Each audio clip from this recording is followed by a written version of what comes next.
চর এখন আর আগের মতো নেই। আসসালামু আলাইকুম, আমি এম এস শামু। 1 মিনিটে বাংলাদেশ ভ্রমণ। আজকে এক চরের গল্প শোনাব। চরটির অবস্থান ফুলবাড়ী উপজেলার বড়ভিটা ইউনিয়নে।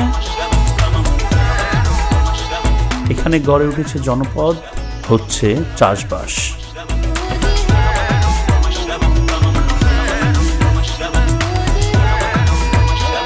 পিচ্চিদের অবিরাম ছোটাছুটি, চিৎকার, খেলাধুলার শব্দে চারদিক যেন মাতোয়ারা।